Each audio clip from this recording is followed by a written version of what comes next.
Cette semaine, dans l'actualité, en Azerbaïdjan, des toxicomanes meurent dans l'incendie de leur centre de réhabilitation.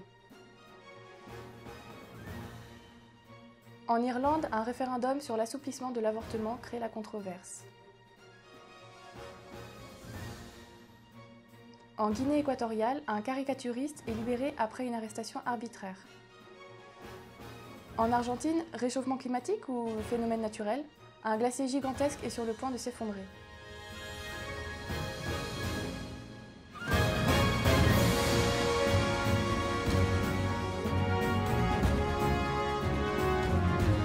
Bonjour et bienvenue à tous. Après avoir purgé plus de 6 mois de prison suite à des accusations d'appartenance à un réseau de faux monnayeurs, le caricaturiste équato-guinéen Ramon Ebalé a été libéré le 8 mars.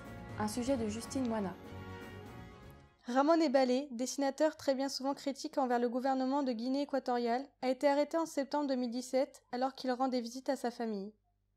La police l'a interrogé sur son travail et, quelques jours plus tard, des chaînes d'information ont relayé que 1 million de francs CFA, l'équivalent de 1525 €, ont été trouvés dans sa voiture. Un coup de grâce pour l'artiste, qui est inculpé le 7 décembre pour faux monnayage. Une résistance internationale s'organise alors sous le hashtag #FreeSeRamon.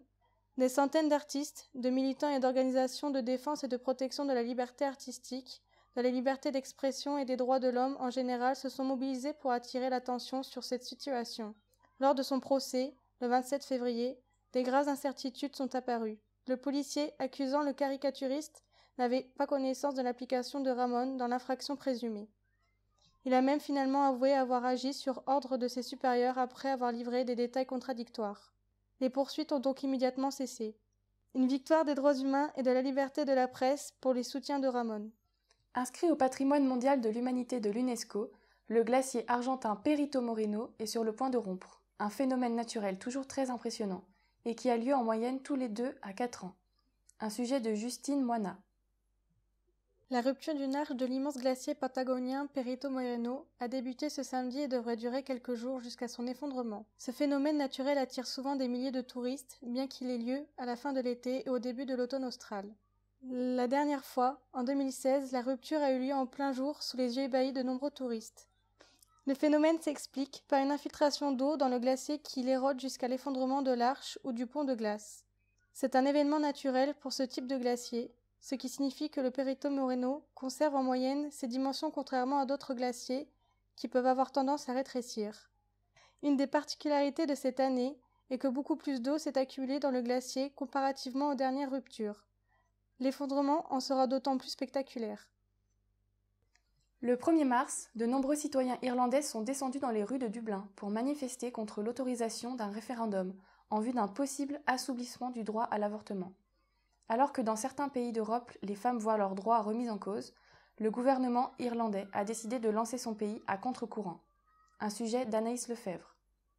Dans un pays très catholique comme l'Irlande, l'avortement est un sujet qui divise énormément. De nombreuses femmes ont défrayé la chronique de ces dernières décennies car malgré leur mauvais état de santé, elles n'étaient pas autorisées à avorter. Plusieurs d'entre elles en sont décédées.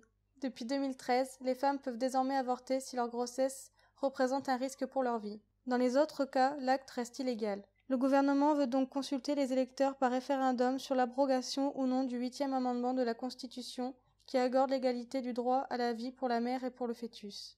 S'il est abrogé, le gouvernement pourra aller plus loin dans l'assouplissement du droit à l'interruption volontaire de grossesse. Mais environ 10 000 personnes sont descendues dans les rues de Dublin pour protester contre ce projet d'assouplissement et ont appelé à voter non. Des hommes, des femmes, jeunes ou moins jeunes, étaient présents dans le cortège. Des sondages ont montré que plus de 50% des électeurs étaient favorables à un assouplissement de ce droit alors qu'un peu moins de 30% étaient contre. Mais l'influence de l'Église est très forte et certaines personnes déclarent que si ce projet est adopté, c'est leur religion qui meurt aussi ou que l'Irlande sera anéantie. Le référendum aura bien lieu fin mai prochain, le résultat reste incertain.